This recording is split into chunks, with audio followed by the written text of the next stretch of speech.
Hi, my name is MachineWright, and this is Understanding Fortnite. One of the main reasons people die off spawn is because of bad loot. If you can consistently get a full loadout and decent mats, then you can play early game fights the same you'd play mid game fights, or even realistic 1v1s. And having better loot than your opponent increases your chances of winning off spawn even more. When it comes to looting, every second counts, and really going to those extremes to optimize your looting path can give you that advantage every single time. In this video, I want to show you how you can improve your looting overall, and not really just go over one loot path, but try and show you things that you can apply to every single drop and every single loot path. So first thing I see is when people loot a house, they often just run through it like this and they go and loot everything and they're not really getting mats. But you can actually get a lot of mats passively just by doing this one trick. So basically all you're going to be doing is you're going to be swinging your pickaxe, but instead of just walking and waiting for the animation to finish, we're going to swing our pickaxe and we're going to switch to a weapon. And what that does is that allows us to keep our momentum while we actually hit the walls and loot. When it comes to looting, you need to get good guns first. That's why it's always better to favor your speed over your mats, but this way you can get a little bit of both. It slightly compromises your speed, but barely by much, and allows you to get to your guns and your chests and everything else in your looting path way faster. So when you're doing this animation cancel, you don't really have a lot of time to look back to hit your weak points and get that extra bit of bonus mats, but there is actually a time that you can do this, and that's when you're going through doorways, because you can look at the door, swing, cancel, and then look back and then get it, and you're not going to really be wasting much time compared to if you're going for this cancel and then like walking backwards and trying to get it. The next slight optimization you can make is breaking floors to break chests rather than just opening them. This way you can get a bit of mats and get all the loot from the chest at the same time. It makes a lot of sense in times where you do want to actually break through the floor and open the chest. So it would really be a waste of time for you to open the chest and then break the floor. You might as well just break the floor anyway. The next very small optimization you can make is by breaking all your ammo chests with cones. Another very small optimization you could do is with your pathing.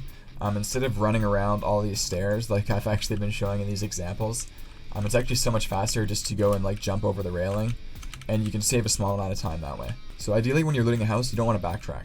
So what I mean by that is, let's say I went out here and I went and got all of this stuff over here, and then I came all the way back over here to get this stuff in here.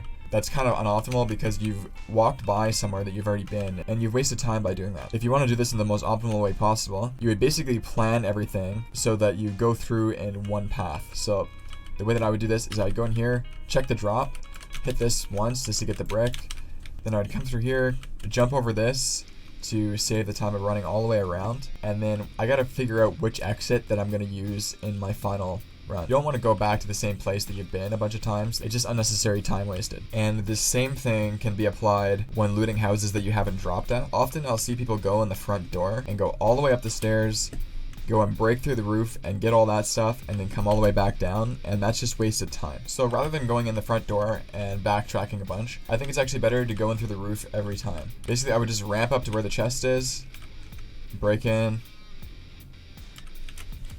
and continue my looting path as if I dropped here almost. Breaking into the top means you don't have to backtrack at all, and you can just go through the whole house in one straight line as if you dropped here. Another bonus of this is if you've watched my videos about implicit memory, basically if you practice looting a house enough times, you can almost make that implicit memory, which allows you to multitask and think about other things while you're looting and still maintain very efficient looting while doing that. You're not going to lose focus if you have to think about rotations, because your looting path after a while will just be automatic and you won't have to think about it. And what I'm getting at is if you always loot your house from the top down, you only have to learn how to loot a house one way. You're not going to have to recreate a second implicit memory to loot your house from going through the front door, going all the way back up, and backtracking. This is going to save you a lot of time when you're practicing your drop, because ideally you want to have a looting path for every single one of these houses, or at least have an optimal looting path for one section. When you're landing at a POI, when you're being contested, it's always best to aim for the furthest possible house that you can get.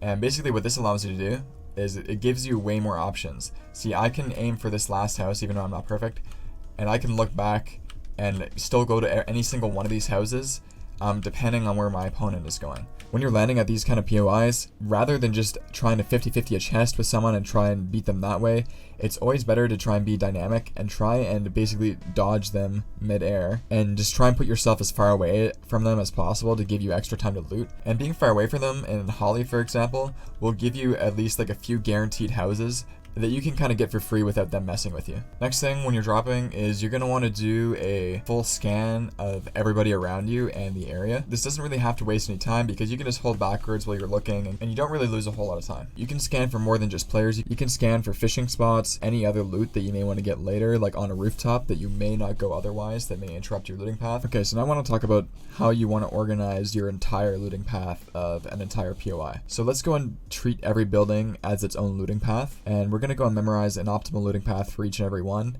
Basically breaking in from the top, no matter if we're landing there or if we're just walking over there. There are some exceptions of where that might be difficult. The center building is a bit more complex, so it's going to require a little bit of modifications to loot properly. But basically you just want to try and follow that same rule of no backtracking. And I've mentioned that you shouldn't bank on landing at the same building every time, but you should land at the building furthest away from players. Now that can make your looting path difficult, because now you're going to have to do a different looting path almost every game. But you don't really have to do that if you've divided each section into its own looting path. Then technically you could just land at one house, do that looting path, and then move on to the next one. So the best way to organize this is to create a looting circle, or basically create a loop that goes around the whole POI, and basically where you can land at any position in this circle and basically just be able to follow it in whatever direction and still have a super efficient looting path. I've often seen people lay out looting paths with like 3 different options of where to land, and they create a different looting path for every single one of those options, or they only give you one option. And the issue is if someone lands and contests you at that one looting spot, then it's going to really mess with your looting speed that entire game. That's going to be super inconsistent, and that's not really what you want to do going into a tournament. But yeah, so just dodging people midair, being able to land at any point in your POI, and being able to follow a looting circle, plus all of the other optimizations that I've just mentioned, can really increase your consistency off spawn. You're not going to be 50-50ing other people for your one spot or your favorite building, and you're not going to have to give up your favorite building just to land at a building that you maybe don't have a good looting path for. You're going to be able to land wherever you want in the POI and still be able to loot efficiently, and still be able to loot in a way that avoids people contesting you, as well as hopefully loot much faster and have much more mats off spawn. So yeah, that's pretty much it for this video. Thanks guys.